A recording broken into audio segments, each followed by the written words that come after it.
Coucou tout le monde, j'espère que vous allez bien. Donc je vous retrouve dans une nouvelle vidéo book haul. Donc ce sont les derniers titres qui ont rejoint ma pile à lire et donc on commence tout de suite avec la seule BD. Et il s'agit de Magic, le tome 1, La fillette aux cheveux violets de Lilian et A. Molinati chez Dargo. Donc une BD que j'ai déjà lue, déjà chroniquée. Donc j'ai hâte d'avoir la suite et j'aime beaucoup la colorisation, les images qu'il y a tout au long de cette BD. J'ai été sensible aux illustrations, ce qui fait que du coup je me le suis procuré. Donc voilà.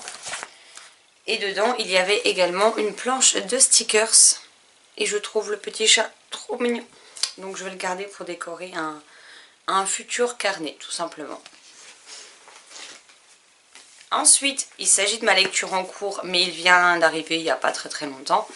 Nous avons Bienvenue à Perfect City, le tome 1 d'Elena Dugan chez Fleurus Éditions. J'ai des cheveux perdus dans le livre, tout va bien. Donc comme vous voyez, j'ai lu déjà les 2/3, donc il sera terminé ce soir. J'aime beaucoup cette lecture, je l'avais repéré ce titre au moment de sa sortie VO. Depuis, les 3 titres de la trilogie sont sortis en VO et nous avons le premier qui sort enfin en VF et voilà, ça faisait 4 ans que j'attendais pour le lire, donc forcément je me suis rapidement jetée dessus et je le lis en lecture commune avec Marilyn, donc du blog Summary's Books. J'ai également acheté, j'aurais peut-être dû les enlever de là avant, ça aurait été plus simple pour le book haul, mais bon, que voulez-vous quand on ne réfléchit pas. Nous avons Chat et sorcière, tome 1, Magie, Gaffe et compagnie de Catherine Calangula et Faltasius chez Fleurus, collection Moustique. Donc c'est une collection de livres en dur qui fait un peu moins de 100 pages et qui mêle roman et BD. Donc c'est quelque chose que j'ai beaucoup aimé. En plus les dessins sont clairement magnifiques. Je vous montre un peu comment se présente l'ouvrage. Sachant qu'il y en a un deuxième qui est déjà sorti. Mais c'était surtout celui-ci. Et moi vous me parlez de sorcière, de chat, d'ambiance magique et forcément je craque. Donc vous voyez des fois vous avez des pages de couleurs en BD et à côté le roman. C'est quelque chose que j'aime assez et en tout cas j'ai hâte de le découvrir. Mais vu qu'il rentre dans une de mes catégories de mon challenge, mon automne cocooning, et qu'on nous sommes que le mardi qui commence à minuit 1, et ben je me le lirai demain du coup. Et il fait, oui, il fait moins de 100 pages, hein. Il fait je crois 85-86 pages. 87 et le tome 2 sera à paraître au premier trimestre 2022. Et l'autre titre de la collection qui est sorti est celui-ci. Mais en tout cas, il me tarde de me plonger dedans. Ensuite, une sacrée bricasse, mais il est tellement beau. Donc le premier tome, pareil je crois, d'une trilogie, avec une réécriture sombre de ce que j'ai compris de La Belle et la Bête. Un sort si noir et éternel de Brigitte Kemmerer chez Rajo. On vous dit seul l'amour et le courage rompront le maléfice. Alors ce livre c'est pareil, je l'avais déjà repéré lors de sa sortie VO. Il est juste magnifique, mais par contre c'est une bricasse. Il fait pratiquement 700 pages et pour du Rajo c'est écrit beaucoup plus petit que d'habitude. Maintenant on m'a dit qu'il se dévorait bien, donc j'ai hâte de m'y mettre aussi. Là c'est vraiment les titres qui me font très envie. Premier week-end du mois, oula, je vous fais bouger. On a été sur une brocante et j'ai trouvé 3 titres. Oula, c'est compliqué de parler aujourd'hui. J'ai été raisonnable, mais voilà, j'avais envie de les découvrir. Donc on a Robin des Bois de Michael Morpurgo chez je ne sais pas comment on dit, chez Gallimard collection Folio Junior. Voilà, donc j'avais très envie de découvrir l'histoire, donc nous verrons bien ce que ça donne. Ensuite, nous avons Le joueur de billes de Cecilia Ahern chez Milady. Donc c'est une autrice que je n'ai pas encore lue, bien que j'ai 2-3 titres à elle dans ma pile à lire. Mais voilà, j'avais beaucoup aimé le film PS I Love You et je pense que je vais me faire quelques-uns de ces titres dans les mois qui viennent. Ensuite, un roman que je voulais depuis un moment et c'est vrai qu'à chaque fois j'ai d'autres priorités d'achat. Là, je l'ai trouvé d'occasion à 2 €. Donc il n'est pas nickel, mais bon, pour ce prix-là, je ne vais pas chipoter. Et j'ai enfin Stranger Things, donc un roman officiel, Darkness on the Edge of Town, de Adam Christopher chez Lumen. Donc on y suit Hooper, donc le shérif de la ville, le père adoptif d'Eleven pour ceux qui suivent la série. Et j'avais vraiment hâte de découvrir cette histoire. Donc on le suit à deux périodes de sa vie, donc c'est avant Stranger Things. Donc on le suit au fait de la fin d'année à Hawkins en 1984, donc la ville d'Hawkins où se passe la série Stranger Things. et à l'été 1977 à New York. Donc hâte de voir ce que ça donne et de voir ce qu'on va découvrir sur Hooper. Ensuite, un livre que j'ai su qui sortait parce que l'autrice en a parlé sur Instagram, et heureusement parce que sinon je ne l'aurais pas vu passer, alors que j'ai adoré le premier tome. D'ailleurs je vais me le refaire très vite pour pouvoir lire les 2 et 3, et un 4e est en préparation. Et nous avons L'internat de l'île aux cigales de Julie Bonny chez Albin Michel Jeunesse. On y suivait, je sais plus, 4 adolescents, peut-être plus, 5, 6, je sais plus. Mais en tout cas, j'ai passé un énorme moment cocooning, beau, touchant avec le premier tome, et j'ai hâte de les retrouver. Ensuite, nous avons La Maison Chapelier de Tamzine Merchante, je ne sais pas, illustré par Paola Escobar chez Gallimard Jeunesse. Donc ce livre, je pense que vous l'avez vu passer un petit peu partout. Mais voilà, il me donnait bien envie. Maintenant, j'espère juste que le côté loufoque ne sera pas comme côté loufoque genre Alice au Pays des Merveilles. Parce que j'ai pas aimé Alice au Pays des Merveilles, donc voilà. Mais en tout cas, il me tarde de le découvrir. Ensuite, 2 livres Ozu pour changer. Hein. Vous connaissez mon amour pour cette maison d'édition. Donc nous avons La 13e maison des Bradley de Amber Lee Dodd chez Ozu. Donc j'avais repéré à sa sortie mais que je n'avais encore pas acheté. Donc maintenant c'est chose faite. Après chez Ozu c'est écrit assez gros, c'est écrit aéré. Et en général je passe toujours de très très bons moments avec cette maison d'édition.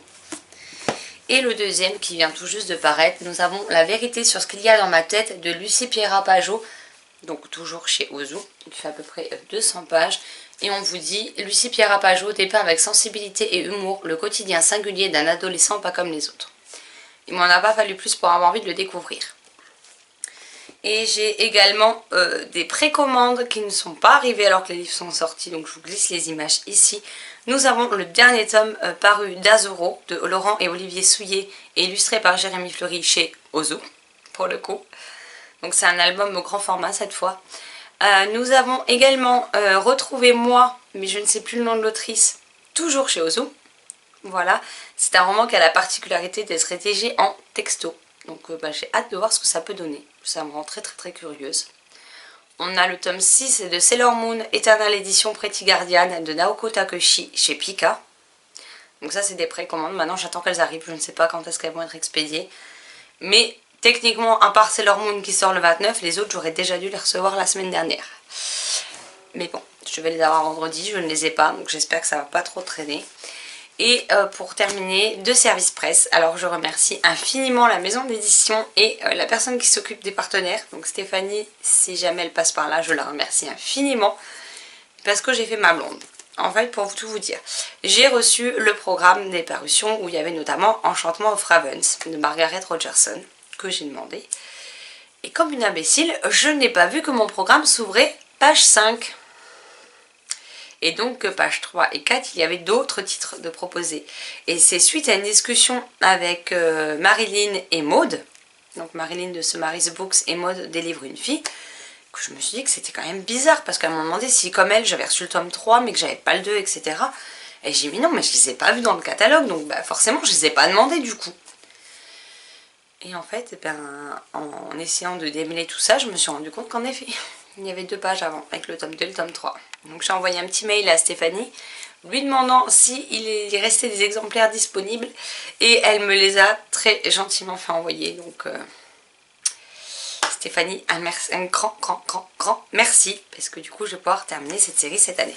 Donc cette trilogie plus exactement, avec La Guerre du Lotus, le tome 2, Kinslayer de J. Christophe chez Brajlon, collection Bing Bang. Donc le premier tome a été compliqué sur les 90 premières pages, on va dire, à peu près, 80-90 premières pages. Après j'étais vraiment dedans et j'avais vraiment envie de continuer cette mythologie avec les créatures qu'on rencontre, etc. Avec le tigre du tonnerre et tout l'univers qu'a créé l'auteur, c'est un peu plus français. Et donc bien entendu le tome 3, Ensinger, toujours chez Brajlon, collection Big Bang, et toujours de J. Christophe. C'est la seule série de l'auteur dont j'ai vraiment envie pour l'instant de continuer, parce que j'ai pas plus aimé que ça Nevernight, et j'ai pas du tout aimé Liminae. Donc voilà, donc, pour le moment cette série là passe bien, donc je vais pouvoir me faire les tomes 2 et 3 en LC normalement avec Marilyn, et puis je pense que si Maud ne les a pas commencés, tout cas hier ce n'était pas le cas. Je pense qu'on les lira aussi en lecture commune avec elle. Mais voilà, j'ai hâte. Sachant qu'ils sont plus gros que le précédent, parce que l'autre faisait un peu moins de 600 pages. Celui-là, il en fait presque 700, je crois. Non, 650. Et celui-ci fait presque 750 pages. C'est un peu comme les Faucons de Ravera. Plus on avance, plus les tomes sont gros. Mais en général, ça se lit tout seul. Donc c'est ce qui est bien. Voilà pour mes dernières acquisitions livresques. J'espère que cette nouvelle vidéo vous aura plu. Je vais essayer d'être plutôt raisonnable sur les achats vu le challenge que m'a lancé la chérie, parce que sinon ça va être très difficile à tenir, hein, soyons honnêtes. Mais voilà, là je vais pouvoir pleinement me plonger dans les lectures dès demain entre mon challenge, mon automne cocooning, ainsi que le challenge Harry Potter qui a qui a démarré officiellement hier à minuit 1.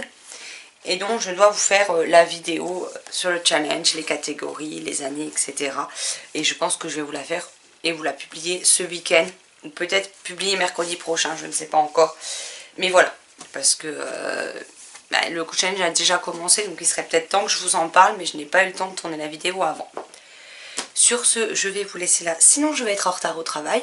Ce qui n'est pas. N'hésitez pas à me dire également quelles sont vos dernières acquisitions. Et je me ferai comme d'habitude une joie d'en parler avec vous dans les commentaires. Sur ce, je vous souhaite une excellente journée, de très belles lectures et je vous dis à très vite dans une prochaine vidéo. Bye bye.